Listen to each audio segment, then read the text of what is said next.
Eu fiquei viúva aos 36 anos, com 9 filhos pequenos, nenhum dinheiro no bolso e apenas uma promessa no coração. Enquanto eu tivesse força, nenhum deles iria dormir com fome.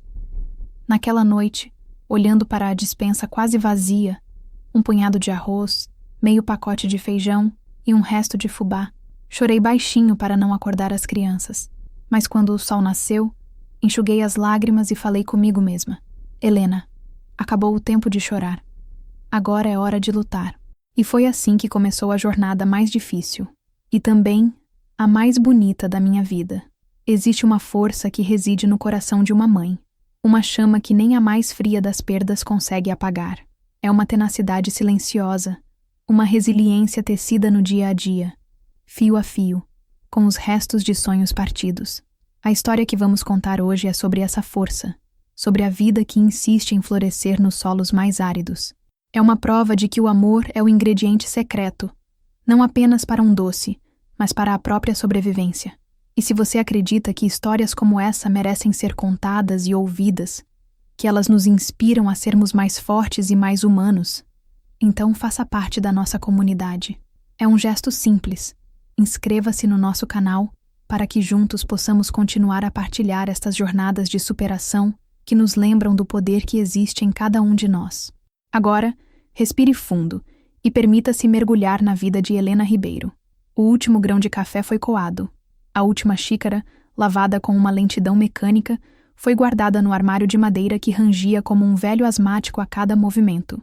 A casa, antes um santuário de ruídos familiares, o tropel dos pés pequenos no assoalho de tábua corrida, o riso contagiante das crianças, o assobio desafinado de Augusto ao voltar do cafezal, o chiado do rádio na cozinha sintonizado na mesma estação de sempre, estava agora submersa em um silêncio denso e pesado. Um silêncio que doía nos ouvidos de Helena mais do que qualquer grito, porque era o som do vazio, da ausência definitiva. Fazia 3 dias que haviam enterrado Augusto. 3 dias que o cheiro adocicado e enjoativo de flores murchas se misturava ao odor de terra úmida, uma combinação fantasmagórica que impregnava as cortinas, os móveis, a alma da casa. Os vizinhos e parentes, com seus olhares de pena e seus pratos de comida que Helena mal conseguia tocar, já haviam retornado às suas próprias vidas. A normalidade, ou o que quer que fosse passar por normalidade a partir de agora, começava a reivindicar seu espaço com uma crueldade indiferente. Helena estava sentada à mesa da cozinha, a mesma mesa de pinho que Augusto havia lixado e envernizado com as próprias mãos numa tarde de domingo. Seus olhos, de um castanho profundo que normalmente brilhavam com vivacidade e uma pitada de travessura, estavam opacos, perdidos em algum ponto da parede descascada onde uma infiltração antiga desenhava um mapa de um país desconhecido. Aos 36 anos, sentia o peso de um século sobre seus ombros. No seu colo, Aninha, a caçula de 6 meses, dormia um sono sereno, a boquinha entreaberta, alheia à tempestade que desabara sobre a família. O pequeno corpinho quente, o cheiro de leite e de infância, era a única âncora que a impedia de se desfazer em 1000 pedaços. Lá fora, a chuva fina de fim de tarde começava a cair sobre o telhado de zinco. Cada gota, um tamborilar fúnebre na trilha sonora de sua nova vida. Uma vida sem Augusto. Uma vida com 9 filhos para criar. Sozinha. A palavra ecoava em sua mente. Sozinha, sozinha, sozinha. Mateus, o mais velho, com seus 13 anos recém-completos, entrou na cozinha em silêncio. Seus ombros, antes esguios e juvenis, pareciam estranhamente largos, como se tentassem carregar um fardo que não era seu por direito. Ele não era mais um menino. A morte do pai o envelhecera em dias. Ele parou ao lado da mãe, a hesitação evidente em seus gestos. As palavras de consolo pareciam vazias, infantis. O que se diz a uma mãe que perdeu o mundo? Então, ele apenas estendeu a mão e pousou-a sobre o ombro dela. O gesto era desajeitado, a mão ainda meio infantil, mas carregado de uma maturidade forçada, dolorosa. Mãe, a lenha está acabando, ele sussurrou, a voz embargada, a infância se esvaindo a cada sílaba. E o Lucas está com um pouco de febre. Helena ergueu o rosto, olhou para o filho para a preocupação precoce que vincava sua testa. Depois, seu olhar varreu a cozinha modesta. Viu Clara e Sofia, de 11 e 10 anos, na sala, tentando entreter os irmãos menores com uma história sussurrada, seus rostos sérios demais para a idade. Viu Pedro, de 8, sentado no batente da porta, o olhar perdido na chuva, a teimosia usual substituída por uma quietude assustadora. Viu a despensa, cujas prateleiras já começavam a ecoar o vazio. Viu o futuro, um abismo escuro e assustador. Naquele instante, o desespero ameaçou engoli-la. Uma onda de frio subiu por sua espinha. Um pânico gelado que a fez prender a respiração. Era o medo cru, primitivo, da fome. Não a sua, mas a deles. Dos 8 pares de olhos que agora dependiam unicamente dela. O mundo que ela conhecia, construído com amor e suor ao lado de Augusto, havia desmoronado. E nos escombros, ela estava sozinha, com a responsabilidade de construir um novo, tijolo por tijolo, a partir do nada. A promessa silenciosa que fez a Augusto em seu leito de morte, segurando sua mão já fria. Eu vou cuidar deles, meu amor. Eu prometo. Agora ribombava em sua mente, não como um consolo, mas como uma sentença. Como ela poderia cumprir tal promessa quando nem sabia se teria lenha para aquecer a casa ou comida para o dia seguinte? A chuva lá fora parecia chorar com ela, e pela primeira vez, Helena se sentiu completamente e irremediavelmente perdida. Nem sempre o céu fora cinzento. Helena fechou os olhos por um momento. Um ato de rebeldia contra a realidade opressora, buscando refúgio na única propriedade que ninguém poderia lhe tirar, suas memórias. E ali, sob suas pálpebras, o sol voltava a brilhar com uma intensidade quase palpável. Ela se lembrou do dia em que conheceu Augusto, numa quermesse na praça de Itapira. Ele, um rapaz forte de 20 anos, com as mãos calejadas do trabalho no campo e um sorriso tão largo que parecia iluminar a noite. Ela, uma moça de 18, com longas tranças negras e um vestido de chita florido, feito por sua mãe. Ele a convidou para dançar uma valsa, e seus pés desajeitados, acostumados com a terra batida e não com o ritmo da sanfona, pisaram nos dela mais de uma vez. Ela riu, e ele ficou vermelho, mas seus olhos não se desgrudaram. Naquele olhar, Helena viu uma promessa de respeito, de companheirismo, de um futuro construído a 2. Viu um homem bom. E isso, ela sabia, era a coisa mais rara e preciosa do mundo. Casaram-se 1 ano depois. A festa foi simples, no quintal da casa dos pais dela, com bolo de fubá, sanfona e a alegria genuína de quem celebra o amor. Foram morar como meeiros num pequeno sítio nos arredores da cidade. Uma casinha de madeira com 2 janelas que se abriam para um mar de pés de café. A casa era pequena, o chão de terra batida em alguns cômodos, mas para Helena era um palácio, porque era o seu lar. A vida era dura, tecida de sol a sol. Acordavam antes do galo cantar, com o ar frio da madrugada. Augusto ia para a lavoura, o facão e a enxada como extensões de seus braços. Helena cuidava da casa, da horta viçosa que fazia brotar com mãos de fada, das galinhas que garantiam os ovos de cada dia e, um a um, dos filhos que foram chegando, enchendo a casa pequena com um barulho que era a mais pura melodia da felicidade. Augusto tinha um sonho. Ele apontava para o horizonte, para as terras que se estendiam para além da cerca, e dizia, com a voz cheia de convicção: "Um dia, Helena, um pedaço disso aqui vai ser nosso. Vamos ter nossa própria casa de tijolo, com uma varanda grande para a gente sentar no fim da tarde e ver os meninos correndo.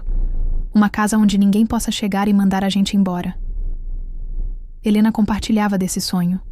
Cada saco de café colhido, cada economia feita, era um pequeno passo em direção a ele. Ela era a administradora silenciosa daquele lar. Com sua habilidade, fazia o pouco dinheiro render, transformava sobras em banquetes, retalhos em roupas novas e cansaço em canções de ninar. Lembrou-se de uma noite em particular. A colheita havia sido fraca por causa da seca, e o dinheiro estava mais curto do que nunca. Mateus, o mais velho, precisava de um caderno novo para a escola. Augusto chegou do campo exausto, a poeira cobrindo seu rosto, e sentou-se à mesa sem dizer uma palavra, o desânimo pesando em seus ombros. Helena serviu o jantar, uma sopa rala de legumes. e sentou-se ao seu lado. Não se preocupe, Guto, ela disse, pousando a mão sobre a dele. Amanhã eu vou vender os ovos na cidade e compro o caderno do menino. E essa terra ainda vai dar muita coisa boa pra gente. Você vai ver. Ele ergueu o rosto, e o sorriso cansado que lhe deu foi o suficiente para renovar as forças dela por mais uma semana. Eram um time. A educação dos filhos era a lavoura mais importante que cultivavam. Augusto, que mal sabia assinar o nome, tinha uma reverência quase sagrada pelos estudos. Eu sou um burro, Lena. Ele costumava dizer, com uma sinceridade que partia o coração dela. Mas os meus filhos não vão ser. Eles vão ter a vida que a gente não teve. Vão segurar caneta, não enxada. Essa frase se tornou um mantra para o casal. Mesmo exaustos, certificavam-se de que as lições de casa estavam feitas, de que os cadernos estavam em ordem. O nascimento de Aninha foi a última grande alegria. Augusto a segurou nos braços, o rosto grande e rude transformado pela ternura. 9, ele riu. Fechamos um time de futebol com reservas e tudo. Helena sorriu, cansada, mas com o coração transbordando. A família estava completa. A felicidade, embora simples e conquistada com suor, parecia inabalável, sólida como o jequitibá que sombreava a entrada do sítio. Eles não sabiam, claro, que a solidez era uma ilusão, que a vida, como a terra, tem suas próprias estações e que após o verão mais vibrante, um inverno rigoroso e implacável, pode chegar sem aviso. O coração de Augusto, o motor daquela família, que batia forte e ritmado como o seu trabalho, um dia simplesmente parou. No meio do cafezal, sob o mesmo sol que testemunhou seus sonhos, ele tombou, e com ele, todo o mundo de Helena. Abrir os olhos e voltar para a cozinha silenciosa e fria foi o ato mais doloroso que ela já havia executado. As memórias, que antes eram um porto seguro, agora eram facas que cortavam sua alma. A chuva que começou no dia do funeral de Augusto pareceu não ter fim. Lavou a poeira vermelha das estradas de terra, encharcou o solo e trouxe um frio úmido que penetrava nas frestas da casa de madeira. Um frio que parecia emanar da própria ausência dele. As provisões deixadas pelos vizinhos, gestos de solidariedade que se esvaíram com a mesma rapidez com que chegaram, acabaram em poucos dias. O saco de arroz diminuiu a olhos vistos. O feijão já mostrava o fundo da saca e o último pedaço de carne de porco defumada foi dividido em 9 porções minúsculas. Helena começou a diluir o leite das crianças com mais água, a engrossar a sopa com mais fubá. Seu próprio prato era quase sempre o último e o mais ralo, comido em pé, na beira do fogão, para que ninguém visse as lágrimas que teimavam em se misturar ao caldo. A fome não era um conceito abstrato. Era uma presença física e cruel. Rastejava pela casa nas madrugadas, provocando o choro baixo de um dos filhos menores. Um som que perfurava o coração de Helena. Era uma doroca no estômago. Uma tontura que a acometia quando se levantava rápido demais. Era o olhar ansioso das crianças a cada refeição. A pergunta silenciosa em seus olhos. Vai ter o suficiente amanhã? Certa tarde, o dono das terras, seu Ramiro, um homem de meia idade com um bigode ralo e olhos pequenos e calculistas, parou sua caminhonete em frente à casa. Ele não desceu. Apenas buzinou, um som arrogante que quebrou a quietude da tarde. Helena saiu, enxugando as mãos no avental desbotado, o coração já apertado. Dona Helena, ele começou, o tom falsamente polido. Meus pêsames mais uma vez. Sei que a situação é difícil, mas o acordo que eu tinha era com o falecido. Ele era um bom trabalhador. Mas a senhora há de convir que, sem ele no eito, a casa e a meação, a senhora entende, não é? O negócio não pode parar. Preciso de alguém que toque o trabalho. Ele fez uma pausa, olhando por cima da cabeça dela, para a casa. Dou 1 mês para a senhora desocupar. É mais do que a lei manda. Estou sendo generoso. O mundo de Helena girou. Generoso. A palavra soou como um insulto. 1 mês. 30 dias para encontrar um novo teto para 9 crianças. A injustiça daquelas palavras a sufocou. Uma bola de fogo na garganta. Ela quis gritar, argumentar, implorar, mas olhou para o rosto impassível do homem e viu que era inútil. Para ele, ela e seus filhos eram apenas um problema a ser removido. Então, ela apenas assentiu, a cabeça baixa para que ele não visse a fúria e o desespero em seus olhos. As noites se tornaram o seu purgatório. Com as crianças adormecidas, num amontoado de corpos quentes para espantar o frio e o medo, ela se sentava na escuridão da cozinha e chorava. Um choro silencioso, engolido, para não acordar ninguém. Onde iria? O que faria? Foi numa dessas noites que o desespero a levou a uma decisão drástica. Abriu a pequena caixa de madeira onde guardava suas poucas joias.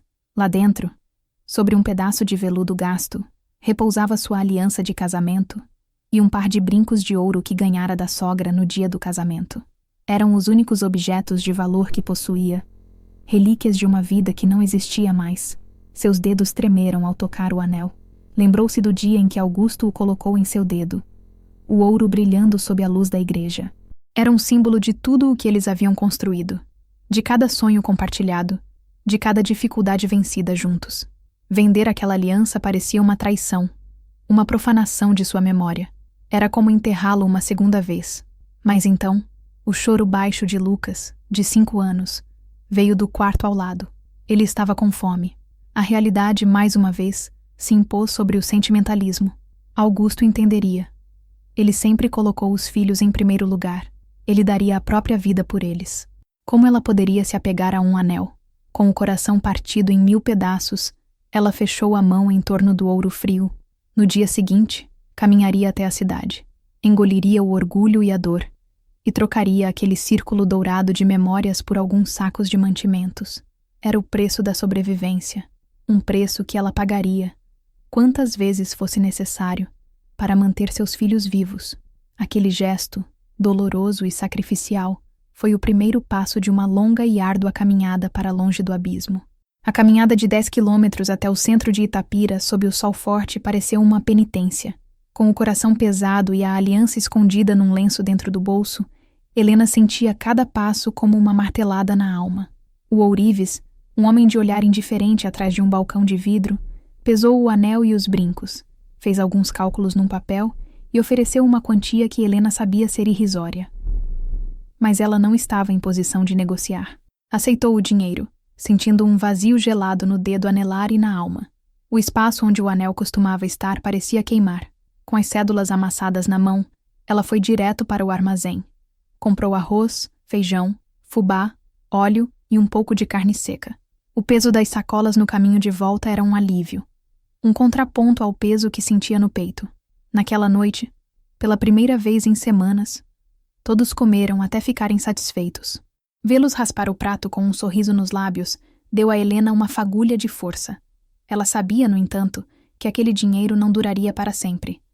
Precisava de trabalho, de uma fonte de renda constante. Seu mundo sempre fora o sítio, a lida no campo ao lado de Augusto. Suas habilidades eram domésticas, as de uma mãe e esposa de sua época, e foi a elas que recorreu. Começou a oferecer seus serviços nas casas mais abastadas da pequena cidade. Bateu de porta em porta, o rosto corado de vergonha, mas a voz firme pela necessidade. Conseguiu trabalho como lavadeira para a família do Dr. Alencar, o único médico da cidade. 2 vezes por semana, ela pegava a trouxa de roupa suja da família e a levava para lavar no córrego que passava nos fundos do sítio. O trabalho era brutal. Passava horas a fio curvada sobre a tábua de lavar, a água gelada enrugando sua pele até os ossos, o sol queimando sua nuca. Suas mãos, antes macias, tornaram-se ásperas e cheias de calos que às vezes sangravam. À noite, sentia dores por todo o corpo, uma exaustão que ia além do físico. Era o cansaço da humilhação, de esfregar a sujeira de outros para poder limpar a fome de sua própria casa. Logo, sua fama de trabalhadora e caprichosa se espalhou. Começou a fazer faxinas, a passar roupas, a costurar pequenos remendos. Cada trocado era guardado com um cuidado quase sagrado. O dinheiro era para o aluguel de uma casinha simples que encontrou na periferia da cidade, 2 cômodos e um banheiro do lado de fora, e para a comida. Não sobrava para mais nada. A mudança do sítio foi um novo luto. Deixar para trás o cheiro de mato, o canto dos pássaros, o pé de amora onde os filhos brincavam, para viver num cubículo com cheiro de mofo, foi uma provação. Os filhos ajudavam como podiam. Mateus, depois da escola, fazia pequenos bicos, capinando quintais ou fazendo entregas para o armazém. As meninas mais velhas, Clara e Sofia, cuidavam dos mais novos e da casa, enquanto Helena estava fora, tornando-se pequenas mães antes do tempo, com uma seriedade que não pertencia à infância. Havia momentos de profunda amargura. Certa vez, ao entregar as roupas lavadas e passadas na casa da esposa do prefeito, ouviu a mulher comentar com uma amiga, em voz alta o suficiente para que Helena escutasse da área de serviço. Coitada dessa mulher. Tantos filhos. Um fardo. Augusto pelo menos a livrou de ter mais um a cada ano. As palavras a atingiram como um tapa. Helena sentiu o sangue subir ao rosto, as mãos se fechando em punhos. A vontade era de largar tudo e responder àquela mulher. Defender a honra de sua família, de seu marido. Mas ela pensou nos filhos em casa, esperando pelo dinheiro que ela traria. Engoliu a raiva e a humilhação. Apenas pegou seu pagamento e saiu, as lágrimas queimando seus olhos. Naquele dia, enquanto caminhava de volta para casa, a tristeza deu lugar a uma nova determinação. Ela não era uma coitada. Era uma mãe, uma leoa defendendo suas crias. E provaria para todos, mas principalmente para si mesma, que era capaz. A dignidade, ela percebeu, não estava na opinião dos outros, mas na força de suas próprias mãos, mesmo que estivessem feridas e calejadas de tanto lutar. Ela transformaria aquela humilhação em combustível.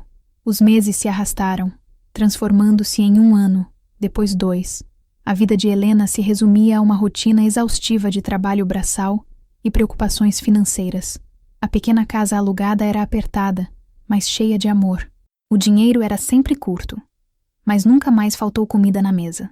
No entanto, Helena sentia que estava apenas sobrevivendo, correndo numa roda sem sair do lugar. O sonho de Augusto, de ver os filhos estudando, segurando canetas, parecia cada vez mais distante. Como poderia comprar livros e materiais escolares se mal conseguia pagar o aluguel? Numa noite chuvosa, enquanto remendava pela enésima vez a calça de Pedro, seus olhos caíram sobre um pequeno baú de madeira escura que trouxera do sítio. Era uma das poucas coisas que fizera questão de carregar. O baú de sua avó Benedita, uma mulher forte e sábia que a ensinara a cozinhar, a bordar e a encontrar beleza nas coisas simples. Com um suspiro nostálgico, Helena abriu o baú. O cheiro de cedro e de tempo invadiu suas narinas. Dentro, encontrou toalhas de mesa bordadas, fotos amareladas e, no fundo, um caderno de capa dura, com as folhas manchadas pela idade. Era o livro de receitas de sua avó. Folheou as páginas com cuidado, a caligrafia elegante de Benedita trazendo à tona um turbilhão de memórias. Receitas de pão de queijo, de broa de fubá, de roscas de polvilho. E então ela encontrou, numa página quase solta, com o título Doce de leite da avó Benedita, o segredo da paciência. Instantaneamente, Helena foi transportada de volta à sua infância. Viu-se na cozinha da avó, uma menina pequena de tranças, em pé num banquinho para alcançar a beira do tacho de cobre. Sentiu o cheiro doce e reconfortante do leite, cozinhando lentamente com o açúcar, borbulhando por horas a fio. Lembrou-se da avó dizendo, a voz rouca e carinhosa: "O segredo, minha neta, não está nos ingredientes, que são simples como a vida da gente. Está na mão firme e no coração paciente. Não pode ter pressa. Tem que mexer sempre, com carinho, pensando em coisa boa, até ele te mostrar o ponto certo." Uma ideia, tímida como uma pequena brasa, começou a se formar em sua mente. E se ela tentasse fazer o doce para vender? Era uma aposta arriscada. Precisaria de dinheiro para comprar o leite, o açúcar, o gás. Dinheiro que ela não tinha. A dúvida a assaltou. Seria mais uma loucura? Mais um fracasso? Mas a semente da esperança, uma vez plantada, começou a germinar. No dia seguinte, ela fez algo que não fazia há muito tempo. Pediu ajuda. Foi até a dona do armazém onde era cliente fiel, Dona Elvira, uma senhora de bom coração, e contou seu plano. Mostrou o caderno de receitas. Falou com uma paixão que ela mesma não sabia que ainda possuía. Dona Elvira, que via a luta diária de Helena, olhou-a por um longo momento. E então, sorriu. "Vou te adiantar os ingredientes, menina. Você me paga quando vender os primeiros potes. Confio em você. Gente de bem a gente conhece no olhar." Naquela noite, a cozinha de Helena se transformou num santuário. Depois que as crianças foram para a cama, ela acendeu o fogo. Despejou o leite na panela grande que pegara emprestada. Adicionou o açúcar, uma pitada de bicarbonato para não talhar, como a avó ensinara. E então, ela começou a mexer. A colher de pau girava na panela, num ritmo constante e meditativo. O som era hipnótico. Uma oração silenciosa. Enquanto mexia, pensava em sua avó, em sua mãe, em todas as mulheres fortes de sua família. Pensava em Augusto e na promessa que lhe fizera.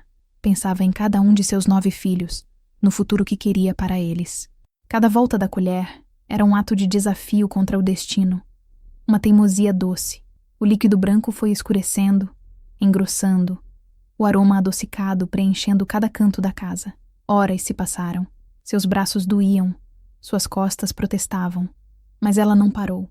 Era mais do que fazer um doce. Era um ato de fé. Era resgatar uma herança. Transformar dor em doçura. Desespero em esperança. Quando finalmente atingiu o ponto perfeito, a cor de caramelo, a textura aveludada, desgrudando do fundo da panela, lágrimas de exaustão e de uma emoção indescritível rolaram por seu rosto. Ela havia conseguido. Naquele tacho, não havia apenas doce de leite. Havia o renascimento de Helena Ribeiro. Com os primeiros raios de sol do sábado, Helena já estava de pé, movida por uma mistura de ansiedade e esperança. Os potes de vidro, que ela e as filhas mais velhas haviam lavado e esterilizado na noite anterior, agora estavam cheios com o doce de leite de cor de âmbar. As tampas foram cobertas com pequenos retalhos de chita colorida, amarrados com barbante, um toque de simplicidade e capricho que era a sua assinatura. Carregando uma cesta de vime pesada, com Mateus ao seu lado para ajudar, ela caminhou até a feira livre no centro de Itapira. O lugar fervilhava de vida. O cheiro de pastel frito se misturava ao de frutas frescas e verduras. Os gritos dos feirantes anunciando seus produtos formavam uma sinfonia caótica e vibrante. Helena encontrou um pequeno espaço vago entre uma barraca de bananas e outra de temperos. Estendeu um pano limpo sobre um caixote virado e arrumou seus potes com um cuidado meticuloso. Sentia o coração bater descompassado. O medo da rejeição era paralisante. E se ninguém comprasse? E se achassem o preço caro? E se rissem dela? As pessoas passavam, olhavam de relance para a mulher tímida e sua pequena exposição de doces, mas seguiam em frente. A primeira hora foi uma tortura silenciosa. O sol começou a esquentar, e o desânimo começou a se instalar. Mateus, ao seu lado, tentava parecer confiante, mas Helena via a preocupação em seus olhos. Foi então que uma senhora de cabelos brancos e sorriso gentil parou em frente ao seu caixote. Era Dona Amélia, a professora aposentada da cidade. "Doce de leite caseiro, minha filha?" perguntou, com os olhos brilhando de curiosidade. "Sim, senhora. Receita da minha avó", respondeu Helena, a voz um pouco trêmula. "Posso provar?" Helena rapidamente abriu um dos potes e, com uma colherinha de madeira, ofereceu uma pequena porção à mulher. A senhora levou a colher à boca, fechou os olhos por um instante e, ao abri-los, seu sorriso se alargou. "Minha Nossa Senhora", ela suspirou. "Isso tem gosto da minha infância. Faz anos que não como um doce tão bom. Tem gosto de verdade, não essas coisas cheias de química que vendem por aí. Tem gosto de paciência. Vou levar 2 potes." Aquela primeira venda foi como a quebra de uma barragem. A alegria que inundou o peito de Helena foi tão intensa que ela quase esqueceu de dar o troco. A senhora, satisfeita, começou a anunciar para quem quisesse ouvir. "Podem comprar o doce dessa moça. É o melhor de Itapira. Lembra o doce que minha mãe fazia?" A recomendação sincera de uma figura tão respeitada foi o empurrão que faltava. Outras pessoas se aproximaram, pediram para provar. E a reação era quase sempre a mesma. Um suspiro de prazer, um elogio à cremosidade, à doçura no ponto certo. Um pote foi vendido, depois outro, e mais outro. Um feirante da barraca ao lado, que a olhava com desconfiança no início, pediu para provar, e acabou comprando 3 potes para levar para a família. Ao meio-dia, a cesta estava vazia.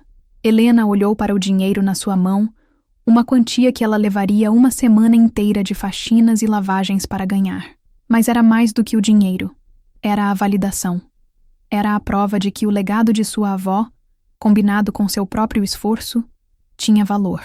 As pessoas não estavam comprando apenas um doce. Estavam comprando uma história, um pedaço de tradição, o resultado de horas de trabalho e amor.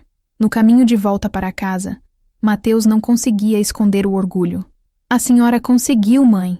A senhora conseguiu! Helena sorriu, um sorriso genuíno que não aparecia em seu rosto há muito tempo. Ela olhou para as mãos, agora um pouco grudentas de açúcar, e não viu mais apenas as marcas do trabalho árduo e da dor. Viu mãos capazes de criar, de transformar, de prover, mãos que, a partir daquele dia, começariam a reescrever o destino de sua família, uma colherada de doce de cada vez.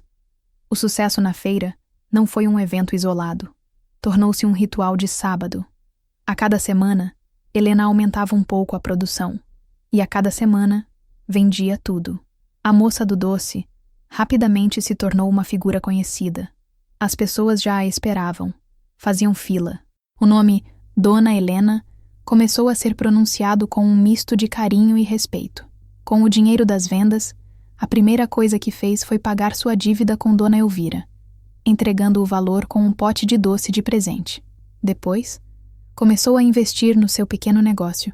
Comprou um tacho de cobre maior, panelas de melhor qualidade, potes de vidro padronizados. A produção, que antes era um ato solitário e noturno, transformou-se em uma operação familiar. Depois da escola, a pequena casa se enchia de uma nova rotina. Clara e Sofia, com suas mãos ágeis, ficavam responsáveis por lavar, esterilizar e rotular os potes. Criaram um rótulo simples, escrito à mão: Doce de leite da Dona Helena, feito com amor. Pedro e Lucas ajudavam a carregar os sacos de açúcar e as latas de leite. Até os menores queriam participar, sentindo-se parte de algo importante.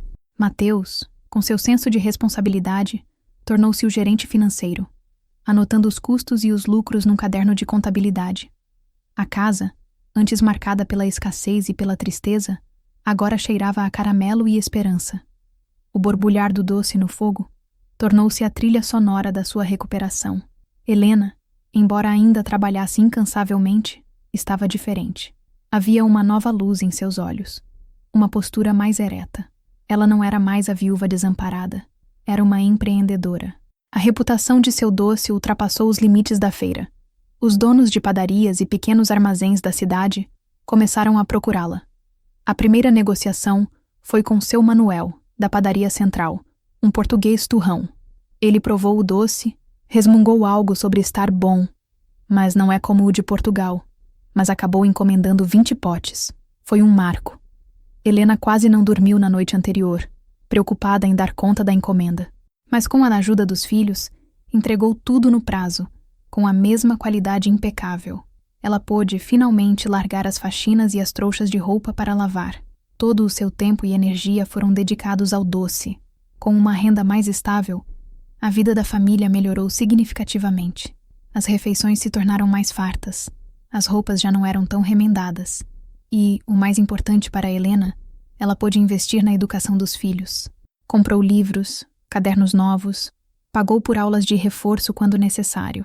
O lema de Augusto, quem segura a caneta não precisa de enxada, ecoava em sua mente a cada pote vendido. Ela estava transformando açúcar e leite em futuro, em oportunidades. Estava construindo, com suas próprias mãos, a promessa que fizera ao marido. A comunidade que antes a olhava com pena, agora a admirava. As mesmas mulheres para quem um dia lavou roupa, agora compravam seus doces e elogiavam seu talento. Helena não conquistou apenas clientes, conquistou respeito. Ela se tornara, oficialmente, a Dona Helena do Doce, um nome que carregava o peso de sua luta e o sabor de sua vitória. O crescimento do pequeno negócio trouxe consigo um novo tipo de desafio. O nome de Dona Helena já era conhecido em toda a região. Certo dia, um homem bem vestido, de sapatos lustrosos e fala mansa, dono de um grande empório na cidade vizinha de Mojimirim, apareceu em sua porta. Ele se apresentou como senhor. Antunes disse que havia provado o doce e ficara encantado. Fez a Helena uma proposta que a deixou sem ar, uma encomenda de 200 potes para a festa anual da cidade, que aconteceria em 3 semanas. 200 potes. A maior encomenda que já recebera, 10 vezes maior que seu pedido mais significativo. A oportunidade era imensa. Significaria um lucro que poderia garantir a tranquilidade da família por meses, talvez até dar a entrada num terreno próprio. Mas a magnitude do pedido era também aterrorizante. Ela tinha a estrutura para isso? Conseguiria manter a qualidade artesanal em uma produção tão grande? O medo a fez hesitar, mas o olhar de expectativa de Mateus, que ouvia a conversa, a fez aceitar. Era a chance que esperavam para dar um salto definitivo. As 2 semanas seguintes foram um borrão de trabalho frenético. Helena e os filhos mais velhos trabalhavam até tarde da noite. A cozinha ficou pequena para a quantidade de panelas e potes. O cheiro de doce impregnou cada fibra da casa. A exaustão era constante, mas a excitação pelo desafio os mantinha de pé. Então, a 1 semana da entrega, o desastre. A chuva torrencial que caiu sobre a região por 2 dias seguidos fez o rio que abastecia a cidade transbordar.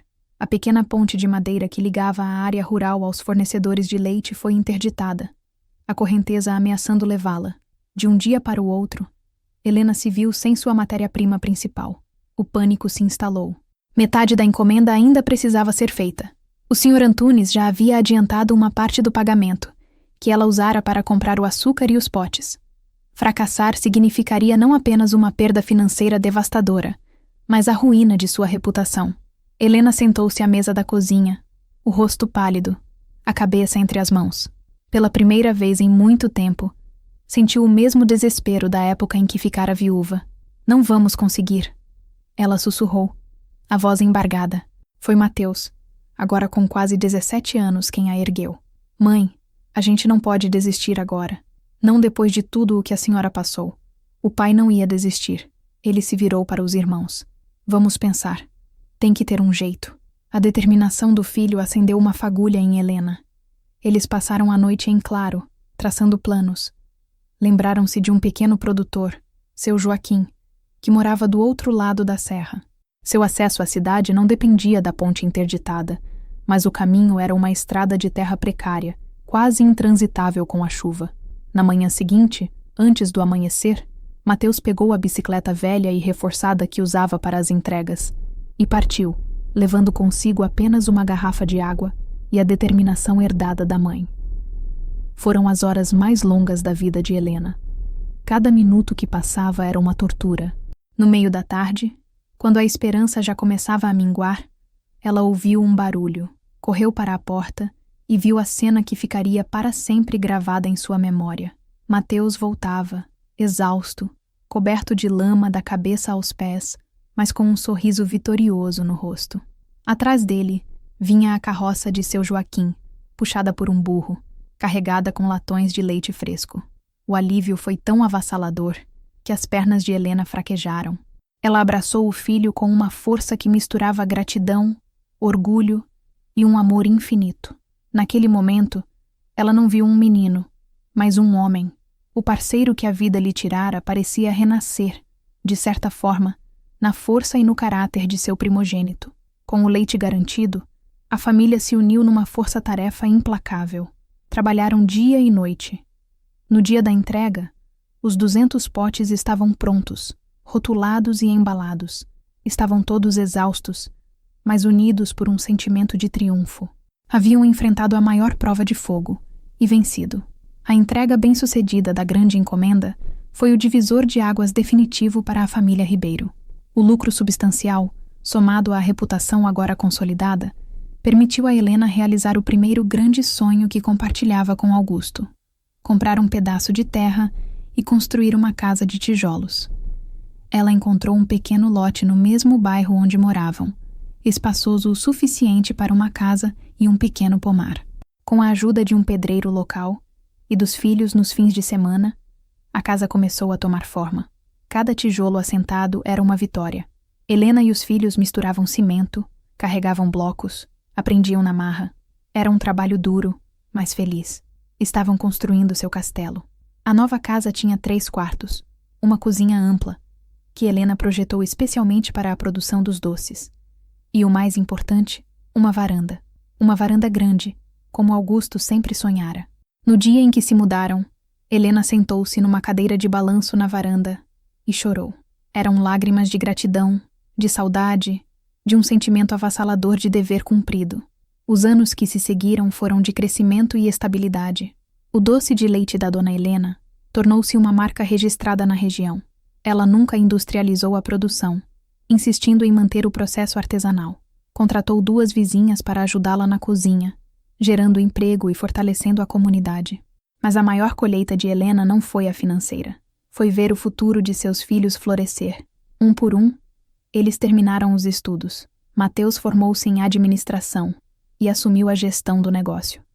Clara, com seu jeito doce, tornou-se enfermeira, e Helena via nela o cuidado que sempre quis dar ao mundo. Sofia abriu seu próprio salão de beleza, um lugar alegre e cheio de vida. Pedro estudou agronomia, e hoje ajuda pequenos produtores, honrando a conexão do pai com a terra. Os outros seguiram caminhos diversos. Um tornou-se um mecânico respeitado, outro um professor dedicado, uma advogada que defendia os mais fracos, um músico talentoso. E Aninha, a caçula, cresceu na cozinha. Foi a única que não quis seguir para a universidade. Seu sonho era outro. Ela queria continuar o legado. Com o tempo, Helena passou a colher de pau para a filha, ensinando-lhe não apenas a receita, mas os segredos do coração paciente. Certo dia, Helena foi sozinha ao cemitério. Levou uma flor e um pote pequeno de seu doce. Sentou-se ao lado da lápide simples de Augusto e contou tudo.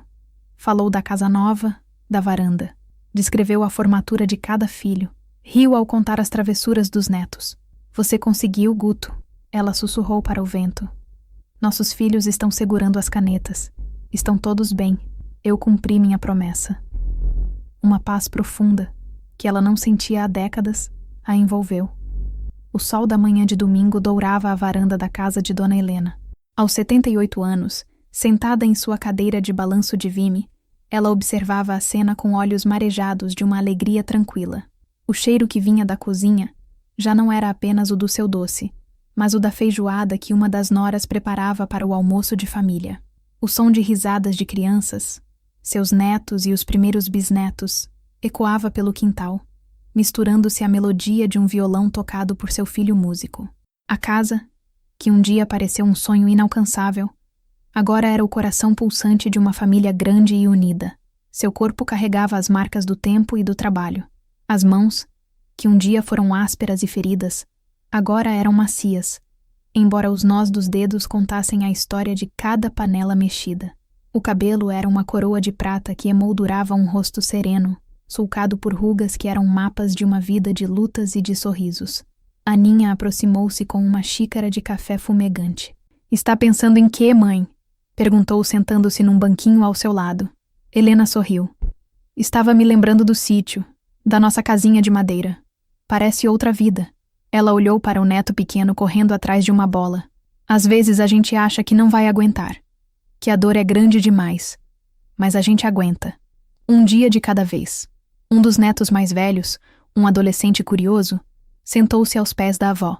Vó, é verdade que a senhora começou tudo vendendo doce num caixote na feira? Helena riu. É verdade, meu filho.